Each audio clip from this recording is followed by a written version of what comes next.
اما خاطر عزیزای دل ما باز مراجعت ما همیه که هر خیل سایت‌ها دا پیوست نشیم، هر خیل انسان‌ها دا باور نکنیم، هر خیل انسان‌ها را امر معروفاش گوش نکنیم.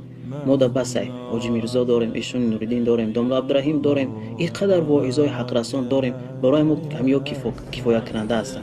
ما دیگه به هیچ کس بگیم احتیاج نداریم. فریب هر کس هم عزیزای دل من نخوریم. الحمدلله رب العالمین این تاجیکستان ما و شما بسیار داملاهای دارن که گوش کن، این های جنت، این های دوزخ، این هم اطلاعات کنکریت نمیگم جد کی جو های یک آدم شش حق باشه قانون کنه و نصفه در هفتاد کنه و یک بزی سیلیندر حق نکنه. این چی مذهب دین است؟ ارواحها خفا شدن، این یقین بودم که اون مردم میگن خدا داده باش، خدا ما و شما بعد اینکه زیارت قبر رسول الله صلی الله علیه و سلم را میکنیم، مستحب است که 3 بار طلب کنیم که اسألک الشفاعت یا رسول الله، اسألک الشفاعت یا رسول الله، اسألک الشفاعت یا رسول الله. خدا را در خواب دیدن، خدا با انسان هم صحبت کردن حق است و راست است.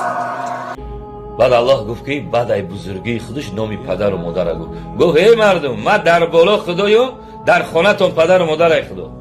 میکرد میگوز یک بچه که خورد تیاره همراه ما بود دیگه یا آمد مرا میگه قارده بود آمد پیش من مرا میگه انکل اواری من گفتم فاین اواری اردو جنتی من گفتم ولی انگلیش خود بچه یک بود انگلیسی را میاد داشت اردو را میاد داشت باز کردم من چی که کجا میری و چطور چرا هست باز نخواستم که اگه میشه بچه یک هوشیار است همین مسلمان شدم برش گفتم که بیتا گفتم شما چرا گوشت گاو نمیخورین؟ الله خالق آسمان و زمین بر ما شما گوشت خلق کرده که ذبح بکنیم بخوریم. همین قسم مرغ میکشیم مرغ میخوریم، همین قسم گوسفند میکشیم میگم.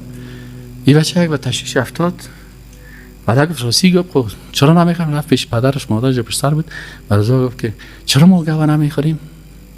این چی یک به عقلی نیست؟ اون مادرش آمد برش پدرش برش گفت که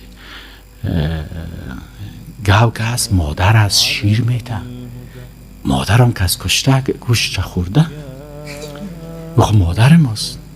پسی بچه آمد بر من گفت که انکل، من گفتم چه؟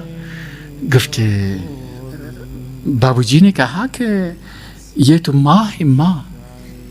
ما که میر که کوئی نی کهتے گوشت گوخ کس نمیخوره. ما گفتم نرش بخو بابته.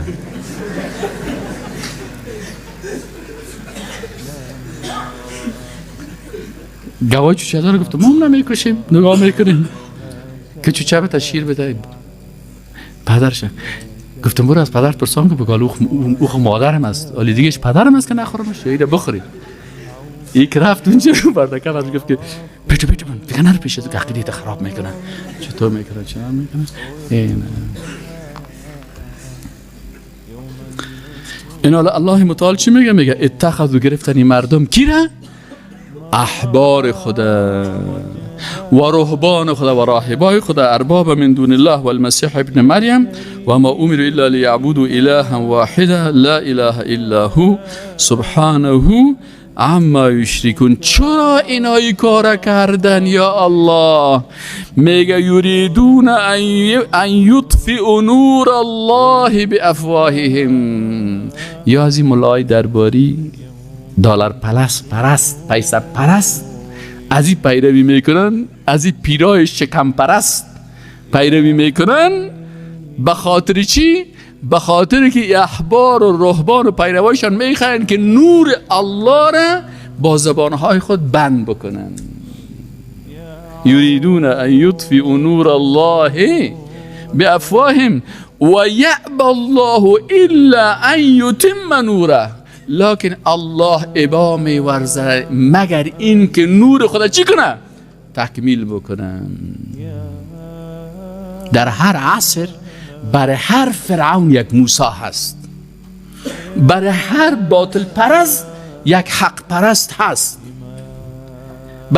در مقابل هر دروغو یک کس راستگو هست، در مقابل هر احبار و رهبان یک عالم ربانی هست که کتاب الله و سنت رسول الله صلی الله علیه و سلم بیان میکنه.